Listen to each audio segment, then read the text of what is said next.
Just because the upcoming Spider-Man film is titled No Way Home, it doesn't mean that Spidey can't get back, but he might just need a little help to get there. Now, years after the events of Avengers Endgame and the passing of Peter Parker's mentor, Tony Stark, our friendly neighborhood Spider-Man has been thrust into an incredible amount of responsibility.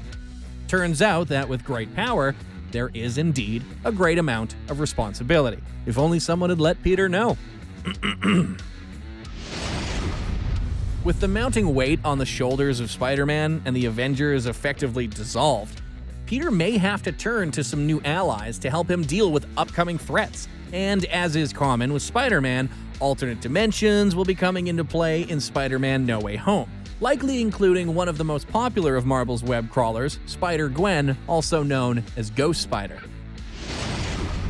With the introduction of the Spider-Verse into the MCU, there are a few obvious choices of alternate dimension Spider-Men and women that could be joining the current Tom Holland version of the human web crawler. We'll get into all of those different possibilities, of course, but for now, let's talk about one of the most popular incarnations of Spidey, Spider Gwen from Earth 65. Earth 65's Gwen Stacy is much different from the Gwendolyn Stacy of the typical Marvel universe of Earth 616. The most obvious difference is the fact that Gwen of Earth 65 is the Spider-Person of that universe. Instead of Peter getting bitten by one of those dastardly radioactive spiders, in this universe, it was Gwen Stacy that inherited its power. Aside from the obvious spider incident, the Gwen Stacy of Earth 65 had largely the same life as the Gwen Stacy of Earth 616, aside from that fateful spider bite. Gwen Stacy has taken on many titles as the resident web-slinger of Earth 65. She's most well known as Spider Gwen, Spider Woman, and Ghost Spider. But she also was known as Venom, as she was the host for the Venom symbiote. For the most part, Spider Gwen has the standard abilities you'd expect of your average Marvel character bitten by a radioactive spider. She has increased abilities like super strength, agility, and senses. She's able to climb on walls with ease. She has the trademark Spidey sense, and yes, she also has access to the classic web shooters. The one really unique ability that she has is the power to control her suit itself. Gwen's suit isn't just a run-of-the-mill skin-tight superhero outfit. No. It's actually formed from her symbiote, and she can cover herself with it at will. Fortunately, Gwen will never have to miss any sudden fashion trends with her symbiote around. Spider-Man No Way Home is setting up one of the most exciting prospects with its dimension-hopping premise. But unfortunately, it just may signal the departure of Tom Holland's version of Spider-Man from the Marvel Cinematic Universe. It wasn't long ago that the belief was that Spider-Man No Way Home was canceled due to disagreements between Sony and Marvel. This ended up being true.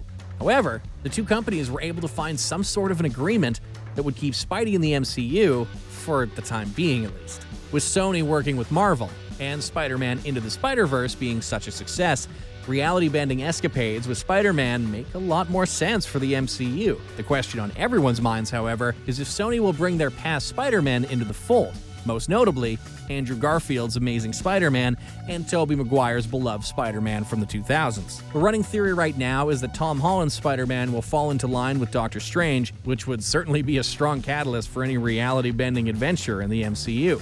This is where we'll get to see an adventure play out in a similar way to how the Spider-Verse handled it, with different versions of Spider-Man coming together to fight a common enemy or group of enemies. This could include the previously mentioned Sony Spider-Man, as well as Miles Morales, Miguel O'Hara, and of course the beloved Gwen Stacy's Spider-Woman. Only time will tell, but when it comes to dimensional shenanigans, even the sky isn't the limit. Now the big question is, who will be playing the likely Spider-Folk of this potential multiverse? You couldn't have the Spider-Man trilogy without Tobey McGuire in the spandex suit, and the same goes for Andrew Garfield as the Amazing Spider-Man.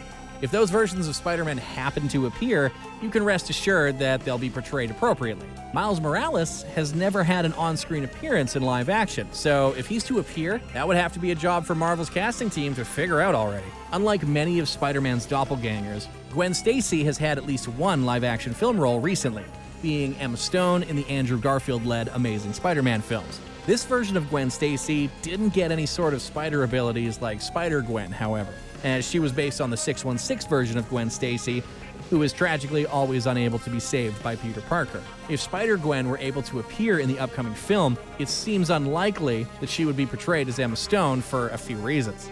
primarily due to the fact that she never played the superhero version of Gwen Stacy, as well as she would seem to be too old to play as Spider Gwen alongside the much younger Tom Holland. Spider-Man No Way Home represents one of the most exciting Marvel movies that have come out in some time for me. I'm only hoping that it will be able to recapture that awesome crossover magic that made the Avengers so special 9 years ago. Ooh, time sure does fly. Or swing.